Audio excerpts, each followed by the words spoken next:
الله ربي واحد وأنا بذلك أشهد. At the time of Musa alayhi salatu wasalam, he once asked Allah Azza wa Jal, he said, "Oh Allah, tell me, who will be my companion in Jannah?" He asked, and Allah said, "A butcher." And he was shocked.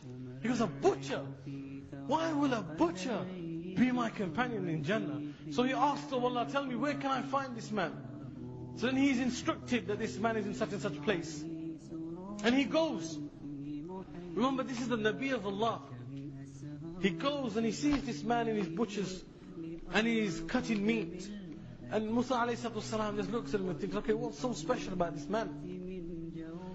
And at the close of day, this man, he picks some meat up and he takes it with him and he begins to walk home. And Musa alayhi salatu wasalam begins to follow this man until he reaches the home of this man. And he says to this man, "Will you not take a traveler as a guest?"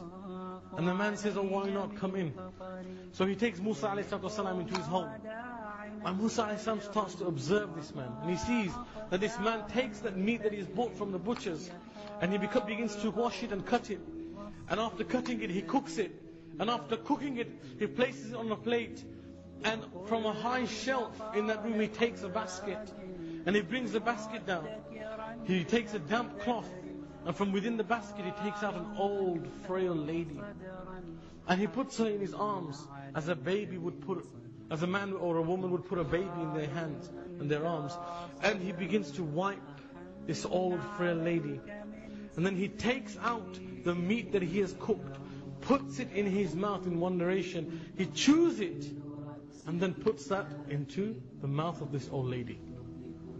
And every time she finishes, he takes a damp cloth and he wipes and cleans her. And Musa alayhi salam watches this, continuously watches this.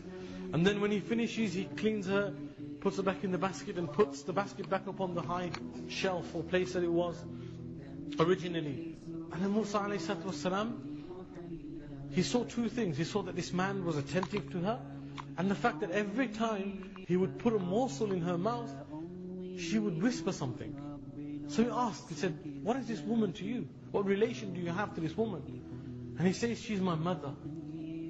He says, "I am so poor that I am unable to buy food and other items and bring them home and cook them. So I take whatever meat is left over in my butchers, I bring it home, I cook it. And because she's so old and frail, that I don't have enough money to have a slave or a khadim or a person that can help me, so I do everything myself."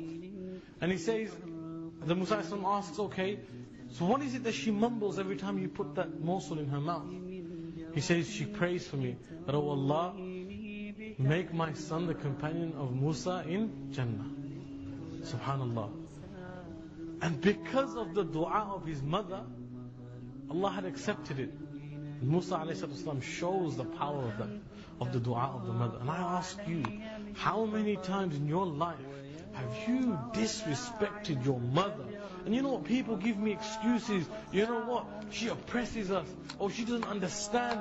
Or she doesn't know. Or when did you ever become such a brain box? Now when did you become so intelligent that you knew more than your parents? By Allah, these people have lived 20 or 30 more years than you, even 40. And you're telling me you're 10 or 15 or 20 and you know more? You're a child in a nappy no matter how old you are, because you're the love of your parents. And how dare we do such